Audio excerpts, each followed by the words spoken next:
Hi, it's Jo here from Minerva. I'm here to show you some different seam finishing techniques today, especially if you're very new to sewing. I'm going to take you through some different techniques all the way through to quite experienced and intermediate ones, but I'm going to start with just using your sewing machine because not everybody's got an overlocker, and I'm going to try on my machine here, and then I'm going to show you a couple of more experienced ones that I've used in this top. I'm going to show you some Hong Kong seams, which you'll see here, look. And I'm going to show you a French seam, which you'll see here. And I'm going to just show you how to neaten the edges on any kind of sewing. You might use pinking shears, you might use a zigzag stitch on your machine. I'm wearing a top called the Matcha Top by Sew Liberated. This is it here. Comes in a card packet, an envelope style one with all the pieces in. It's quite tricky for me to show you the design lines on it. The best way to show you is probably the picture on the back. That's the version that I've made, short sleeve one, with this V-neck and a little collar, or you can have it with 3/4 sleeves. This is my first go. I think I need to do a little bit more work on the collar so that they lie more flat. I think this material is quite thick, so maybe my gather is making my collar stand up a little bit, but I'm really pleased with it because it's a solid colour, and I've been sewing a lot of pattern fabrics lately, and then I'm realising that I haven't got any clothes that go with any other clothes, so I especially chose this fabric to go with these rather bright and funky trousers. So I'm really pleased that I've made a full outfit. I'm going to have another go at the pattern. I'm going to try maybe a lighter fabric, a viscose rayon challis blend that doesn't hang quite so thick from there, but it's a really nice design line. So you've got this here, it's got a bound inside, it's got this little collar, and then this little shoulder epaulettes. Great, I'm really pleased with it. So if you want to try the matcha pattern, it's by Sew Liberated.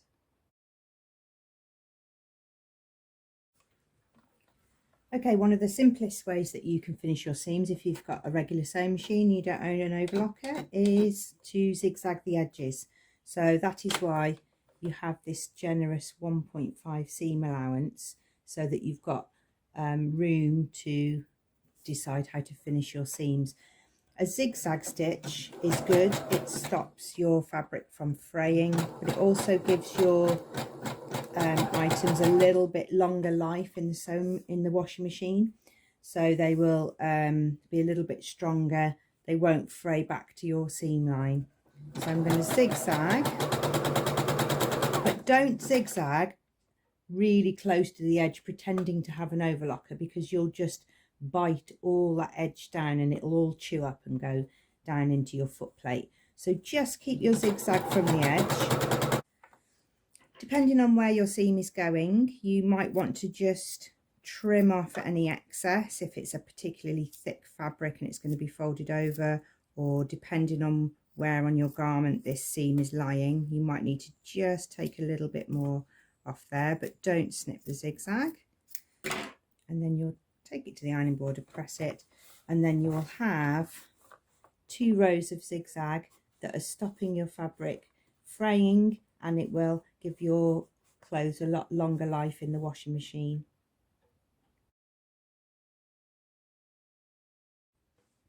A really simple way to stop your seams from fraying is to cut them with pinking shears.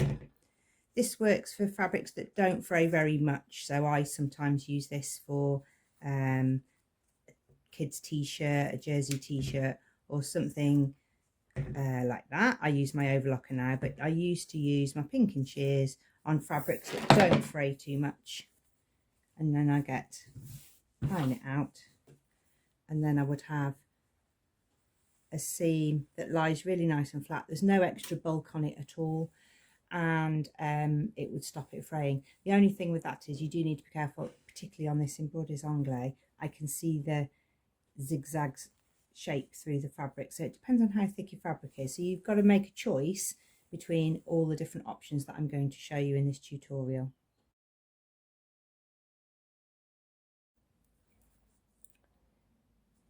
There's a simple way to finish your seams with an overlocker edge.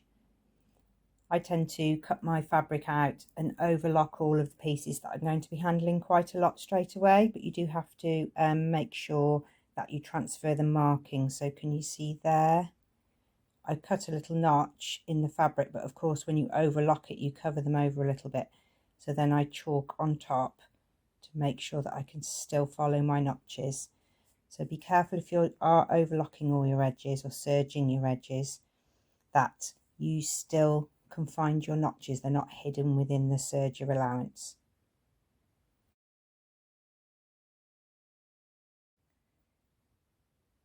In order to get a Hong Kong finish, which is like a seam binding that rolls around the edge of your seam, you're going to put a piece of binding, this is right side to right side, and sew all the way down.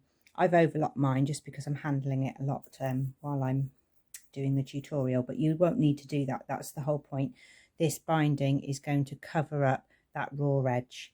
So you're going to sew down the seam binding, and then we're going to flip it over and then stitch in the ditch from the other side. Once you've sewn, you'll be folding this over to the other side. This is it. And you're going to fold it over to the other side. It's a little bit bulky at the moment, so I'm going to trim off some of the seam, and then this will roll over and make a really neat edge like that. So that's the back and that's the front, and this raw edge is completely enclosed inside. So you sewed it right side to right side. The next stage is to flip it over, and then you're going to sew a stitch in the ditch all the way down here, as close to the binding as you can get, so that on the other side it just catches the binding on the other side. And there it is finished. So you put right sides together and sew, and then you should have your nice piece of Hong Kong seam showing, and then you will have where you stitched in the ditch at the back.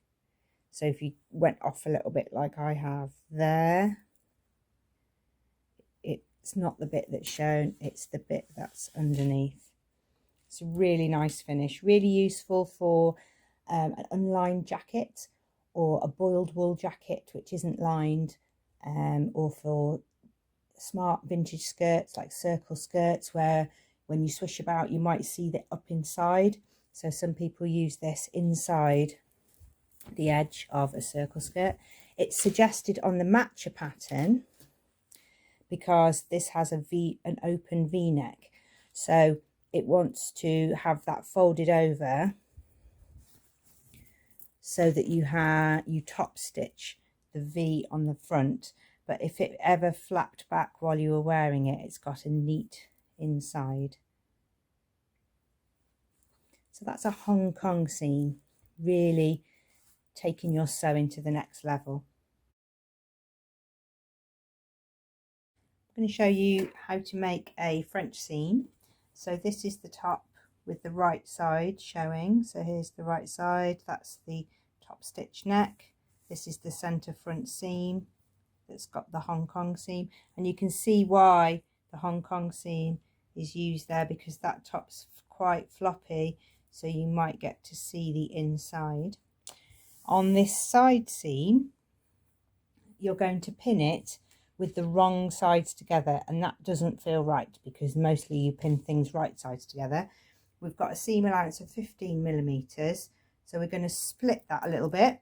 So we're going to make our first seam 7 millimeters, then we're going to fold it to the right way, then we're going to sew another 7 millimeters. So I'm going to show you that each little step.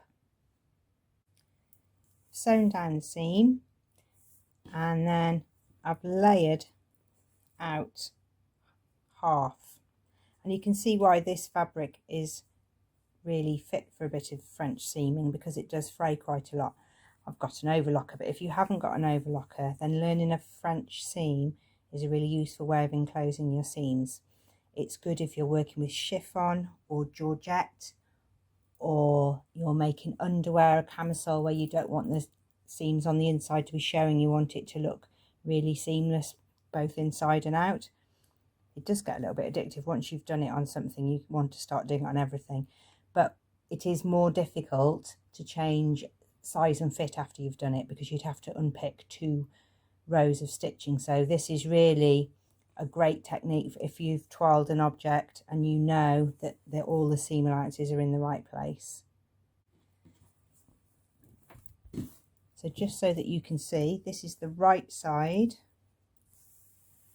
and now this is showing. So now we need to flip it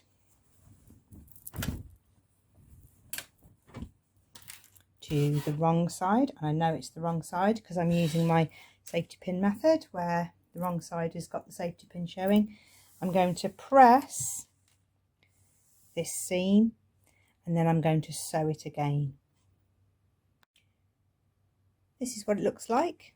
So this is the front, because there's the collar and the gathering, and here's your seam. Looks perfectly beautiful, really nicely pressed. This fabric does press very nicely. And then on the inside, you'll see I've just mocked up a little bit of hem there for you to see, and on the inside you've got a completely enclosed seam. The only problem you might encounter is if you haven't trimmed or layered up the seam enough, you'll get some little hairy bits of frayed fabric coming through here. So you need to make sure that what you trim off will fit inside the French seam. Thank you for watching. I hope you get to try out one of those techniques, even if you're starting your sewing right from the very start and you need to know how to neaten something just with a zigzag stitch. Or if you've got an overlocker, you might be noticing that you've been cutting your notches off and you're not getting things quite as accurate as you used to be, right up to making a Hong Kong seam to really finish something off beautifully on the inside. Please show us what you've made on Minerva. We'd love to see. It's not just a feed for people who are professionally sewing, it's for everybody. So make yourself a profile, upload what you've made, and we'd all love to see it.